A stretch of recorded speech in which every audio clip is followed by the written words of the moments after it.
Welcome to Fantasy's Football, the world's most absurd NFL football stories.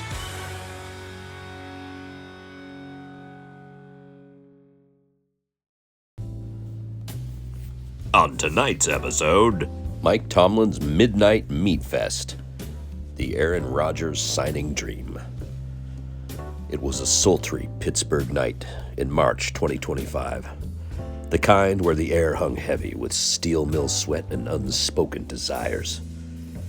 Mike Tomlin, the Steelers' iron-jawed coach, lay sprawled across his king-size bed in a leopard print silk robe that barely contained his chiseled frame. His bedroom was a shrine to football glory. Super Bowl rings glinted on the nightstand. A framed photo of his glare stared down from the wall, and a bottle of Tomlin's Tendon Tonic, a suspiciously thick energy drink, sat half empty beside a pile of crumpled playbooks. He drifted into a deep, restless sleep, his snores rumbling like a linebacker blitz, when the dream hit him like a helmet-to-helmet collision. The scene unfolded in the Steelers' locker room. But this wasn't your average sweat-soaked pigskin paradise. The walls pulsed with a neon glow, disco lights spinning overhead, and the air thrummed with the bass line of Marvin Gaye's "Let's Get It On." Mike stood at the center, his robe flung open to reveal a chest glistening with baby oil, his trademark scowl replaced by a smirk so sultry it could melt a goalpost. He gripped a clipboard, but instead of plays, it was scribbled with pickup lines. "Gonna sack to you soft, baby." And "fourth and goal," more like "fourth and soul." Then, the locker room doors burst open, and in strutted Aaron Rodgers, 6'2" of quarterback godhood dripping with California tan and an unshaven swagger. He wore nothing but a Packers jockstrap stretched to its limits, his hair flowing like a shampoo commercial gone rogue, and a pair of aviators perched on his nose.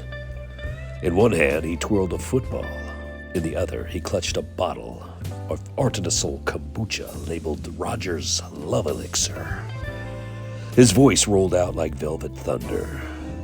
"Heard you need a quarterback with hands, Tomlin. Well, I've got two, and they're ready to grip your playbook like it's a greased-up lover." Mike's eyes widened, his biceps flexing involuntarily. "Aaron, you son of a bitch," he growled, voice husky with lust and gridiron hunger. "You think you could just waltz in here and take my end zone? Prove it, pretty boy. Show me that arm's got more thrust than a jet engine."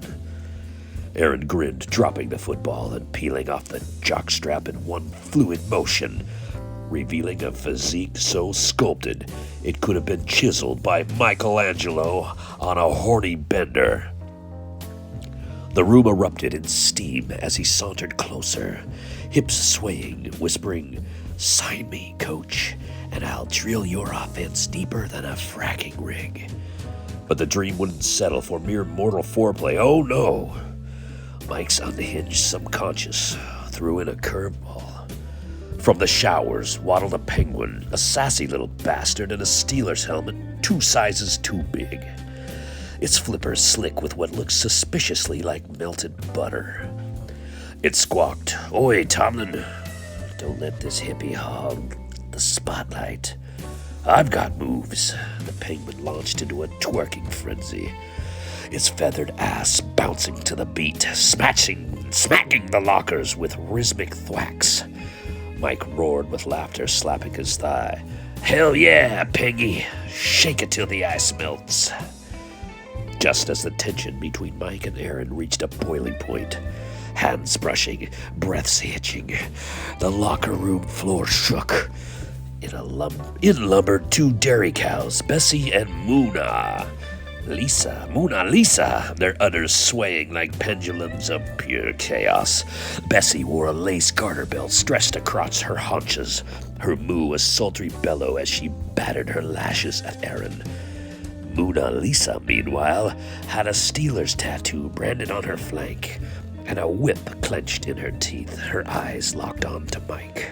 "Move over, boys," she lowed, cracking the whip. Whoosh! "This pasture's about to get milked." The absurdity detonated into a full-on orgy of football filth. Aaron tackled Mike onto a pile of sweaty jerseys, their bodies sliding against each other as Aaron purred, "I'll be your QB1. But first, let's audible this tension." Mike ripped off his robe, revealing boxers with steel curtain embroidered in gold, and pinned Aaron down, growling, "You're mine, Rodgers. Gonna make you scream Hail Mary till your throat's raw." Their lips crashed together, tongues battling like a fourth quarter overtime, while the Penguin leapt onto Aaron's back, humping the air and shrieking, "Personal foul! Ref, too much sexiness!" Bessie and Mona Lisa circled the melee, squirting warm milk from their udders like a fire hose gone rogue. Bessie drenched Aaron's abs, mooing, "Lick it up, QB. Dairy's good for stamina." Mona Lisa whipped Mike's thighs, her tail flicking as she bellowed, "Harder, coach. Churn me like butter." The locker room turned into a slippery, milky battlefield. Jerseys soaked, helmets rolling, and the disco lights flashing like a strobe-lit porno set. The Penguin slid across the floor on its belly, cackling, "Whee! Slippery when wet, bitches!" Mike's dream peaked as he signed Aaron's contract, not with a pen, but with a branding iron pulled from nowhere, sizzling Pittsburgh property across Aaron Rodgers' glistening pecs. Aaron moaned, "Oh, coach, I'm your franchise stud now. Ride me till the Super Bowl." Mike straddled him, playbook in hand, reciting plays in a voice dripping with filth. "Shotgun spread, baby. Wide open for you." The cows joined in, Bessie humping a bench while Mona Lisa located a puddle that spelled AFC champs. The Penguin, not to be outdone, climbed a locker and bombed the pile, landing in a splash of milk and feathers, squawking, "Touchdown, motherfuckers!" The climax hit like a 50-yard bomb. Mike and Aaron rolled in the milk, limbs tangled, grunting and groaning as the cows mooed, a barbershop duet, and the Penguin beatboxed. The locker room shook. The disco ball exploded in a shower of glitter, and a giant neon sign flared to life above them. "Rodgers to Steelers 2025, sealed with a kiss." The whole crew collapsed in a panting, dripping heap. Mike's robe shredded, Aaron's aviators askew, and the Penguin nestled between Bessie's udders and Mona Lisa, smoking a cigar she'd somehow acquired. Mike jolted awake in his Pittsburgh bedroom, chest heaving, sheets soaked with sweat, and, let's call it enthusiasm. He blinked at the ceiling and then glanced at the tendon tonic bottle, muttering, "Jesus H. Christ, I gotta lay off that stuff." But as he stumbled to the bathroom, a wicked grin crept across his face. "Aaron Rodgers, huh? Shit, maybe I will sign that bastard. And hire a Penguin while I'm at it." He laughed, a deep booming sound that echoed through the house, already plotting the wildest season Pittsburgh would ever see.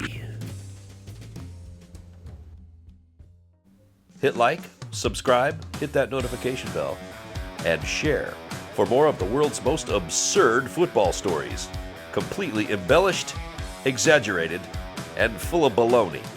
Join us on the next episode of Fantasies Football.